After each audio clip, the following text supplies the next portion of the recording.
सुविधांपर्यंत पोहोचवणार आहेत। Pune Sainagar Shirdi express railway सेवेचा रेल्वे मंत्री अश्विनी वैष्णव यांच्या हस्ते उद्या पुण्यात प्रारंभ होणार आहे। अश्विनी वैष्णव हे उद्या दुपारी 3:30 वाजता पुणे रेल्वे स्थानकावरून पुणे साईनगर शिर्डी दिल्ली एक्सप्रेसला मान्यवरांच्या उपस्थितीत हिरवा झेंडा दाखवून रवाना करतील। पुणे आणि साईनगर शिर्डी दरम्यानची ही पहिलीच थेट रेल्वे सेवा असेल, ज्यामुळे भाविक आणि पर्यटकांची दीर्घकाळापासूनची मागणी पूर्ण होणार आहे।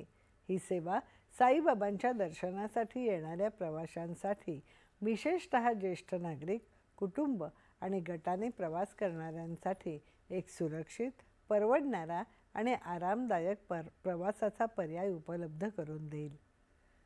ही रेल्वे सेवा अहिल्यानगर आणि शिर्डी इथल्या रहिवाशांसाठी पुण्यातील शैक्षणिक आणि आरोग्य सुविधांपर्यंत पोहोचणं अधिक सुलभ करेल।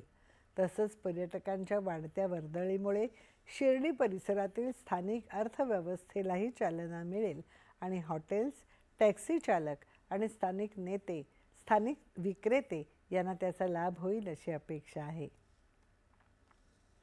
राज्यातील नागरिकांना परिवहन विभागाच्या सेवा अधिक जलद आणि सुलभ उपलब्ध व्हाव्यात, यासाठी नवीन प्रादेशिक आणि उपप्रादेशिक परिवहन कार्यालये स्थापन करण्यासाठी निकष निश्चित करण्यात आले आहेत। परिवहन विभागाने यासाठी नियुक्त केलेल्या तज्ज्ञ समितीने सादर केलेला अहवाल शासनाकडे पाठवला असून त्यामधील शिफारसींना तत्वतः मान्यता देण्याची प्रक्रिया सुरू आहे।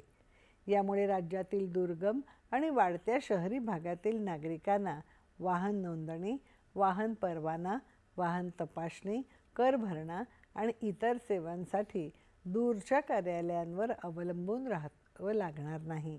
लोकांना दर्जेदार आणि वेळेत सेवा मिळवून देणं हे शासनाचं प्रमुख उद्दिष्ट असल्याचं परिवहन मंत्री प्रताप सरनाईक यांनी म्हटलं आहे। वाहन संख्येत झालेली मोठी वाढ लक्षात घेता परिवहन विभागाची यंत्रणा अधिक सक्षम करणं आवश्यक असून नवीन कार्यालयांमुळे नागरिकांचा वेळ, खर्च आणि गैरसोय मोठ्या प्रमाणात कमी होईल असं सरनाईक यांनी म्हटलं आहे। यानंतर